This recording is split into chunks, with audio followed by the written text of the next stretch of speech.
Welcome back to the Wine Lab. I'm your host, Andreea, and today I want to talk about something that sits at the edge of wine's beauty, something that can feel vibrant and energizing in one glass and piercingly, unmistakably flawed in another. Volatile acidity. Most people don't use that term. What they say instead is, "This smells like vinegar," or sometimes, "Why does this remind me of nail polish remover?" Both of those reactions are sensory clues pointing towards the same chemical family, acetic acid and its volatile companions. Volatile acidity isn't a flaw that appears out of nowhere. It is a story that begins long before the cork is pulled, often long before fermentation even starts. To understand it, we have to begin in the vineyard, because acetic acid bacteria are not invaders arriving at the last moment. They are a part of the natural microbial community that lives on grape skins and in the winery environment. In a healthy vineyard, intact berries form a protective barrier. Sugars remain sealed inside the skin. Microbes remain in balance, and the ecosystem functions in the background. But as harvest approaches and berries become rich with sugar, skins thin and tension builds. If birds peck at clusters, if hail cracks berries, if late-season rains cause splitting, juice begins to escape. Sugar becomes exposed to air. Wherever sugar and oxygen coexist, microbes respond. If rot organisms such as botrytis enter the picture, the microbial landscape becomes even more complex. Fermentation can begin in microscopic pockets right on the vine. Small amounts of ethanol form. Oxygen is present. Once ethanol and oxygen coexist, acetic acid bacteria find ideal conditions. In some cases, the chemistry of volatile acidity begins before the grapes even reach the crush pad. That idea that wine can begin turning before it even becomes wine is not new. 2,000 years ago, the Roman agricultural writer Columella described what to do when wine began to grow sour. He advised drawing it off immediately into a clean vessel and fumigating containers with burning sulfur, which he called the chief safeguard against wine turning sour. He did not know about bacteria, oxidation kinetics, or dissolved oxygen, but he understood something essential. Air exposure and sanitation determine whether wine stayed stable or drifted towards spoilage. When I read those passages, I'm always struck by how little the core principles have changed. The language is different. The chemistry is better understood. The vigilance remains the same. And even before Columella, the Romans were drinking posca, diluted sour wine consumed by soldiers because it was safer than questionable water. What today might be dismissed as spoiled once sustained armies. Vinegar and wine have always shared a border. In a modern winery, that border is still carefully watched. When grapes arrive warm and sit too long before processing, bacterial populations can expand rapidly. If fermentation struggles, perhaps because nutrients are insufficient or temperatures climb too high, yeast lose their competitive advantage. Sugar lingers. Oxygen dissolves during pumpovers and transfers.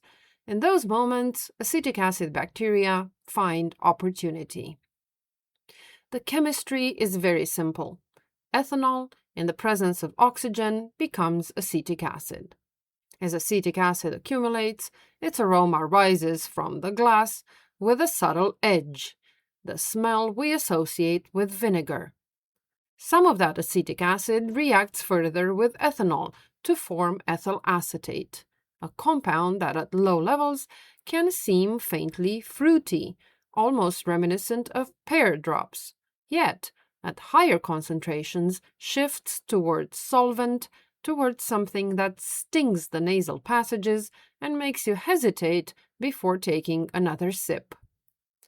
This progression from subtle lift to overt harshness is what makes volatile acidity so nuanced. At modest levels, it can contribute brightness and energy. In certain traditional styles, a slight balsamic note can feel integrated, even expressive. In concentrated Amarone, in oxidative Rioja, in some sherries, that edge becomes part of the wine's identity.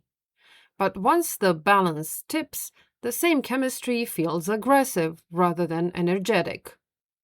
There's a French proverb that says you don't catch flies with vinegar, that sourness repels rather than attracts. In the glass, the metaphor holds true. When volatile acidity dominates, the wine pushes the nose away instead of drawing it in. The conversation becomes even more layered when we consider natural winemaking. Many natural producers intentionally limit or avoid sulfur dioxide additions, embracing a philosophy of minimal intervention. Sulfur dioxide, however, is more than a preservative. It is antimicrobial protection and oxidative insurance. It inhibits acetic acid bacteria and stabilizes wine as it moves from fermentation to aging to bottle. When sulfur dioxide levels are very low, microbial control becomes more delicate. That does not mean elevated volatile acidity is inevitable. Many low SO2 wines are clean, precise, and beautifully stable, but the system becomes less buffered. Fruit quality must be impeccable. Oxygen exposure must be tightly managed. Hygiene must be relentless. The margin for error narrows, and if conditions drift even slightly, volatile acidity can rise more easily. In some natural wines, a modest aromatic edge becomes part of the aesthetic, perceived as vibrancy, as energy, as a living edge. In others, it crosses the threshold and feels unstable. The line between character and flaw is sensory, contextual, and cultural. And culturally, sourness has long symbolized disappointment. In Aesop's fable, the fox declares the grapes sour when he cannot reach them, giving us the enduring phrase, sour grapes. Sourness became shorthand for disillusionment. When wine turns sharp in the glass, that emotional shift feels immediate and visceral. Something that promised pleasure now feels altered. Even Baudelaire, writing about wine in Les Fleurs du Mal, described wine as transformative, something that elevates, distorts, reveals hidden states. Wine is always transforming, chemically and emotionally. When that transformation tips too far, beauty can become angular, and the sensory harmony we expect fractures into something more unsettled. From a practical standpoint, preventing volatile acidity remains far easier than correcting it. Healthy fruit reduces microbial load from the start. Thoughtful sorting removes damaged clusters. Strong fermentations, supported by adequate yeast nutrition, allow yeast to dominate quickly and decisively.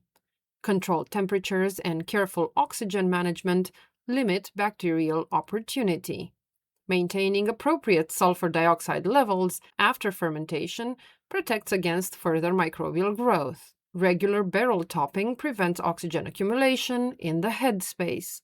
Vigilant sanitation keeps surfaces from becoming reservoirs.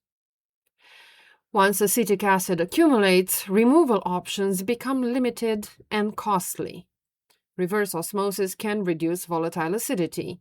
Spinning cone systems can strip volatile compounds. Blending can dilute concentration. Yet, none of these approaches fully restore what was originally lost. They adjust, they mitigate, they do not rewind. Perception itself remains fluid. Volatile compounds become more expressive as temperature rises. A wine that feels edgy when warm may soften slightly when served cooler. A wide, bold glass encourages evaporation. A narrower glass restrains it. The experience of volatile acidity is shaped by context as much as chemistry. If you'd like to train your senses, try a simple exercise. Pour a small amount of plain white vinegar into one glass and your wine into another. Smell them side by side, noticing how volatile acidity rises distinctly into the nasal cavity, separate from the structural acidity provided by tartaric or malic acid. That comparison anchors your perception and clarifies the difference between freshness and volatility. Volatile acidity is not merely a lab number or a competition penalty. It is the outcome of vineyard health, harvest timing, fermentation management, oxygen exposure, microbial control, and stylistic choice. It has followed wine for millennia, from Roman amphorae to modern stainless steel tanks. It reflects both fragility and resilience, the thin line between transformation and deterioration. If this episode sparked questions about managing volatile acidity in your cellar, about low-sulfur wines, or about the long history of wine losing its balance, I would love to hear from you. Your feedback and topic suggestions shape future conversations here on the Wine Lab, and you can always find my email address on the podcast website page. Open a bottle this week and pay attention to how the aromas rise, how temperature changes perception, how balance feels in motion rather than fixed in time. Until next time, this has been the Wine Lab. And as always, stay curious. Cheers.